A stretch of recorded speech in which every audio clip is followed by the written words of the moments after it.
এবার আয়াতুল্লাহ খামেনির দেশ ইরান বুঝিয়ে দিবে পদে পদে যে যুদ্ধ কাহাকে বলে, কত প্রকার ও কি কি, উদাহরণসহ বুঝিয়ে দিবে।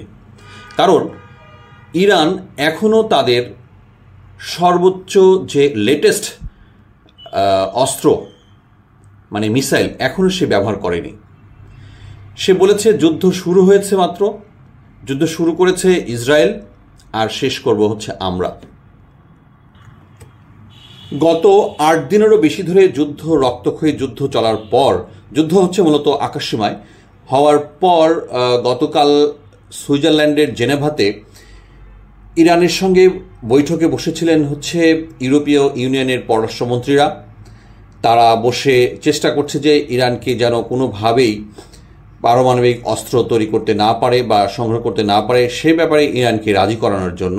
যখন এই আলোচনা চলছিল তখনও ওই দুই দেশের মধ্যে প্রচণ্ড রকম তারা মিসাইল ছুড়াছুড়ি করে ব্যাপক পরিমাণ ক্ষয়ক্ষতির নিশ্চিত করার চেষ্টা করছিল। মূল খবরে প্রবেশের পূর্বে আপনাদেরকে অনুরোধ করে রাখি আমাদের এই চ্যানেলটি সাবস্ক্রাইব করার জন্য এবং লাইক, কমেন্ট, শেয়ার করে আপনাদের মতামত জানানোর জন্য, যাতে করে পরবর্তীতে আমরা এই ধরনের নিউজ আরও করতে পারবো। যাই হোক, আপনারা জানেন যে ইরানের প্রচণ্ড রকম আক্রমণে ইসরায়েল এক ধরনের নাস্তানাবুদ হয়েছে। তো ইসরায়েল যখনই কোনো সমস্যায় পড়ে এই ধরনের, তখনই তার বড় ভাই আমেরিকাকে তার পাশে চায়। আমেরিকা এইবার ইসরায়েলের পাশে থাকবে কি না সে ব্যাপারে তারা দ্বিধাভক্ত। কারণ অধিকাংশ আমেরিকানই চায় যে আর একটা বড় ধরনের যুদ্ধে আমেরিকা যেন না জড়ায়। এতে করে আমেরিকার প্রচুর পরিমাণ অর্থ খরচ হয়। প্লাস হচ্ছে যদি এই যুদ্ধে অন্যান্য দেশগুলো, রাশিয়া, চায়না, তুর্কি, পাকিস্তান অলরেডি ইরানের পক্ষে তারা মতামত দিয়েছে এবং ইরানের সাথে থাকবে বলে তারা আশা প্রকাশ করেছে। তো এই সমস্ত দেশগুলো যদি থাকে তাহলে আমেরিকা যদি এই যুদ্ধে হেরে যায় তাদের জন্য বড় ধরনের একটা সম্মানহানিকর হয়ে দাঁড়াবে। একটা কথা বলতে খুব একটা বাধা নাই, সেটা হচ্ছে ইরানের এই যে হামলা, তারা অনেক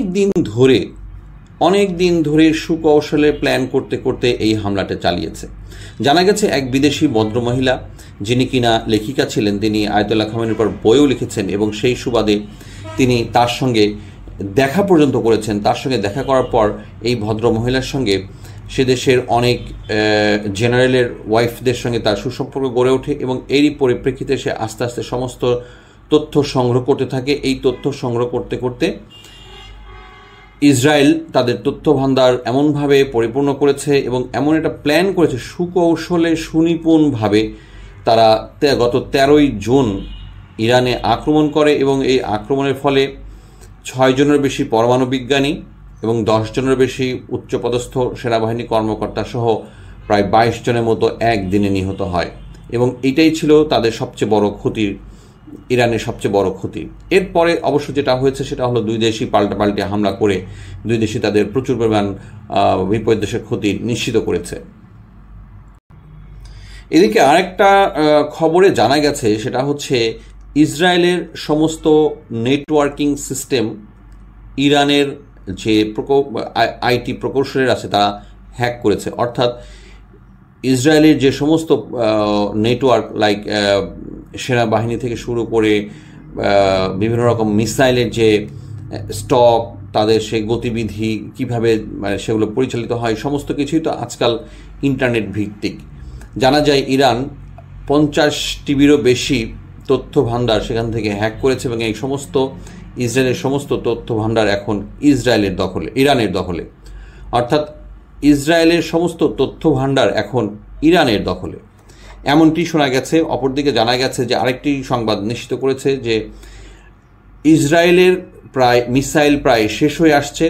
অপরদিকে যেটা জানা যায় সেটা হচ্ছে বিশ্লেষকগণ বলছেন চায়না থেকে এ পর্যন্ত কমপক্ষে